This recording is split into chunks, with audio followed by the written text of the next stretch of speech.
내용은요, 이제 확률, 이번 시간부터 이제 확률을 다루게 됩니다.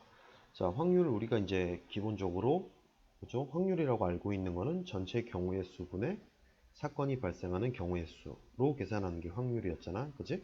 여기서 물론 그 확률도 다르고요. 또 이제 뭐 조건부 확률이라든지 독립식의 확률이라든지 좀 더 특수한 확률들도 이제 개념을 다루게 됩니다. 자, 이제 이것도 마찬가지로 1단원처럼 하나하나 개념 확실하게 익혀놓고 문제 푸는 접근하는 요령 같은 것들 확실하게 숙지한 다음에 그걸 섞어놨을 때 문제를 어떤 걸로 해결할지 결정하는 거, 그게 제일 중요하겠죠. 그죠? 확통 과목 자체가 개념이라는 게 사실 뭐 안 중요하진 않지만 뭐 개념을 안다고 해서 사실 문제를 푸는 건 아니죠. 왜요? 적용하는 게 그만큼 더 중요하거든. 그러니까 확통 자체는 개념이 작지만 거기서 파생되는 다양한 유형들을 해결해 나가는 해결력이 중요하게 되니까요. 자, 여기서 개념은 당연히 기본으로 익히고 나서 그 다음에 문제를 접근하는 방법이라든지 문제 형태에 따른 그죠? 어떤 개념을 사용할지에 대한 접근 방법 이런 것들을 확실하게 숙지해 놓으시는 게 제일 중요합니다. 그래서 개념서가 제일 중요한 게 사실 확통이에요. 다른 것들도 물론 중요하지만 확통 같은 경우는 유형 파악이 급선무기 때문에 여기 개념서에 나와 있는 유형 정도는 확실하게 기억해 둬야 됩니다. 자, 일단은 용어부터 정리하는 거예요. 자, 가벼운 마음으로 한번 보면요. 자, 일단은 시행이라는 용어가 나옵니다. 시행, 말 그대로, 그죠? 행위를 한다는 거잖아. 그지? 자, 그거는 이제 어떤 결과를 구하기 위해서 하는 뭐 실험이나 관찰이나, 그죠? 뭐 행위, 이런 것들. 예를 들어 주사위를 던집니다. 그죠? 이게 시행이 되는 거야. 그러면은 여기서 시행의 결과 나오는 것들이 있을 거 아니야. 그지? 그거를 다 모아놓은 집합을 우리가 표본 공간이라고 부릅니다. 표본 공간, 예를 들어 시행이 주사위를 던진다였다고 생각해 보자고요. 그러면은 표본 공간은 자, 주사위의 눈 1, 2, 3, 4, 5, 6. 자, 이렇게 자, 주사위의 눈 1부터 6까지를 적어 놓은 게 전체 집합이 바로 표본 공간이야. 그지? 그러니까 표본 공간이라는 거는 시행의 결과 나올 수 있는 모든 걸 다 모아 놓은 걸 표본 공간이라고 생각하면 되고요. 사건이라는 거는요. 이 표본 공간 안에서 나오는 결과, 즉 표본 공간의 부분 집합을 얘기합니다. 예를 들어 짝수의 눈, 주사위를 던졌더니 짝수의 눈이 나오는 경우라고 한다면은 바로 그게 짝수의 눈이 나온다가 사건이 되는 거고, 자, 그걸 모아놓은 게 2, 4, 6 집합이 되겠죠. 아니면은 소수의 눈 하면은 자, 그때는 2, 3, 5 이런 식으로 자, 표본 공간 안에서 발생할 수 있는 경우의 수를 집합으로 모아놓은 거를 우리가 사건이라고 한다. 그죠? 자, 그 다음에 이 사건의 입장에서는 표본 공간에 있는 하나하나의 원소들 있잖아요. 그죠? 그 하나하나의 원소들을 가리켜서 우리가 근원 사건이라고 부릅니다. 말 그대로 그냥 근원, 뭔가 그죠? 가장 기본적인 이란 뜻이잖아. 그지? 그러니까 가장 기초적인 하나하나의 단위들. 여기서는 1, 2, 3, 4, 5, 6. 이 하나하나가 다 뭐가 되는 거야? 근원 사건들이 되는 거야. 그 다음에 전사건이라는 용어가 나와요. 전사건은 무조건 발생하는 거, 전체 집합. 그죠? 주사위를 던지면은 1부터 6까지 나오는 경우. 그러면은 이게 바로 전사건이 되는 거죠. 또 공사건이라는 용어도 나옵니다. 공사건은 우리 공집합 생각하면 돼요. 전혀 발생할 수 없는 사건. 그지? 사건의 입장에서 전혀 발생할 수 없는 사건. 예를 들어 주사위를 던졌는데 마이너스 3이 나오는 경우. 발생할 수 없겠죠? 그래서 그런 걸 공사건 이렇게 부르게 됩니다. 자, 그 다음에 자, 두 가지 용어가 발생하는데요. 배반 사건이라는 거 하고요. 그 다음에 여사건. 다 들어본 용어들이죠. 그죠? 배반이라는 용어는 집합에 쓰는 거죠. 집합이 배반 관계다라고 하면 뭐야? 교집합이 전혀 발생하지 않는 거. 교집합이 공집합일 때 우리가 배반 사건이다, 배반이다, 집합이 배반 관계다라고 하죠. 그죠? 자, 그래서 얘네 배반 사건이라고 하면은 기본적으로 동시에 일어날 수 없는 거. 예를 들어 뭐 있어요? 짝수하고 홀수. 짝수의 눈이면서 홀수의 눈일 수는 없잖아. 그지? 이런 게 배반 사건. 여사건이라는 건 뭐야? 여집합 생각하면 되는 거야. 여사건은 그래서 A의 여사건 하면은 A가 발생하는 경우를 제외한 나머지. 그럼 만약에 짝수의 눈이 나오는 사건을 우리가 A라고 하면은 A의 여사건은 바로 뭐가 되는 거야? A의 여사건이 바로 홀수가 되는 거죠. 그죠? 여사건. 이게 바로 A 여집합 1, 3, 5.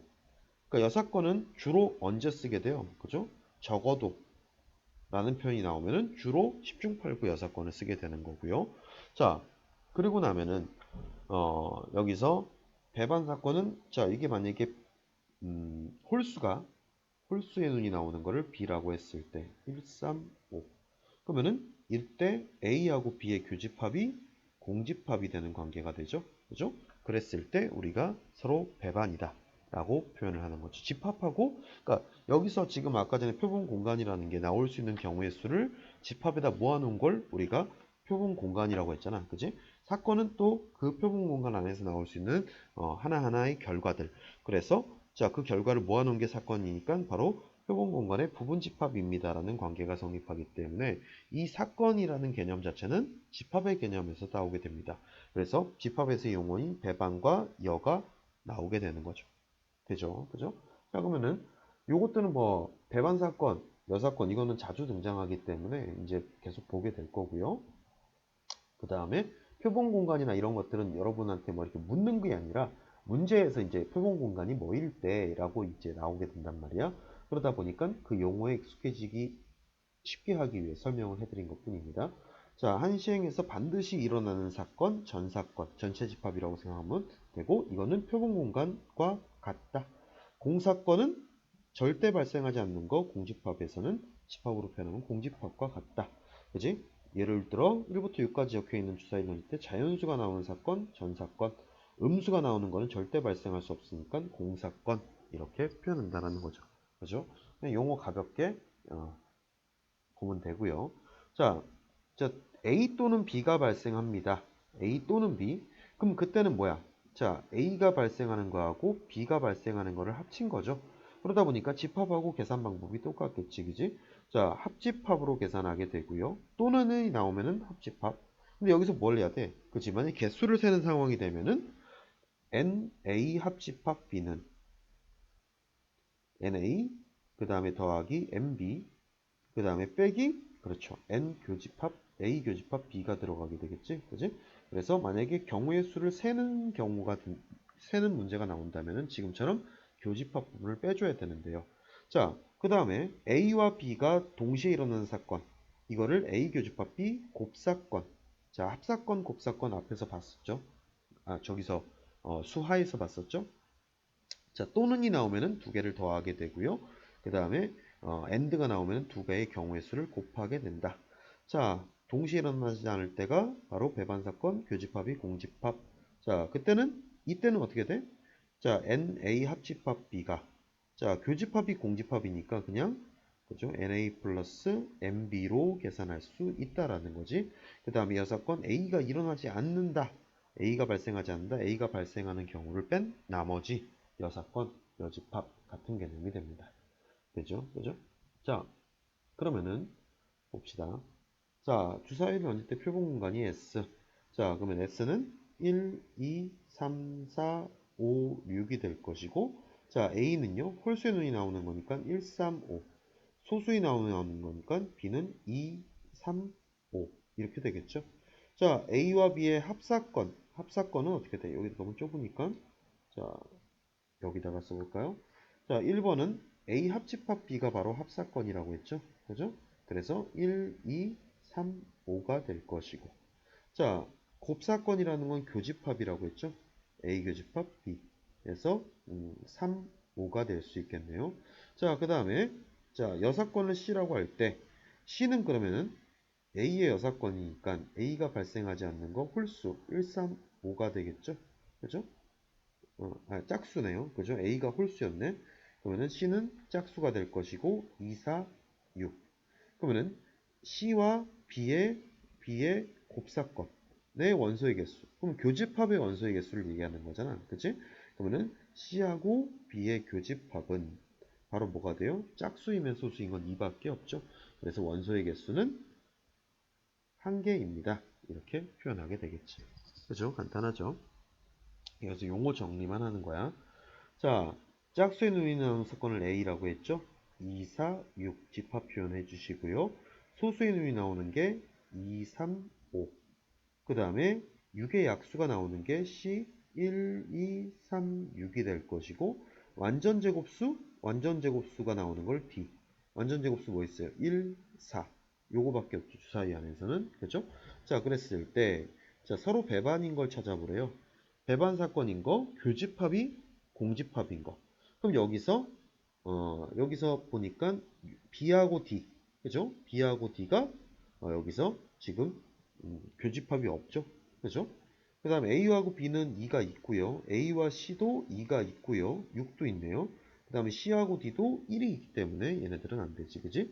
그래서 배반 사건인 거는 B하고 D밖에 없다. 이렇게 판단할 수 있다는 거죠. 자, 일단은 우선 기본적으로 용어를 정리하는 거고요.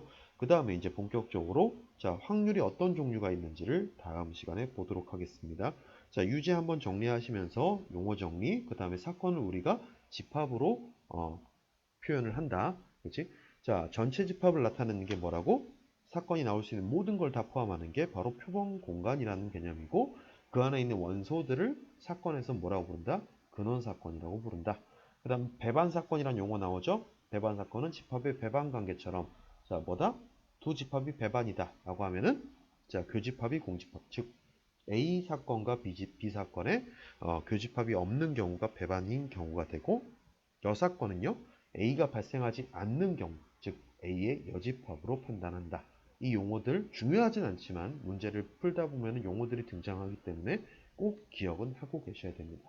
아시겠죠? 자, 그러면은 다음 시간에 이어서 확률의 종류에 대해서 한번 보도록 할게요.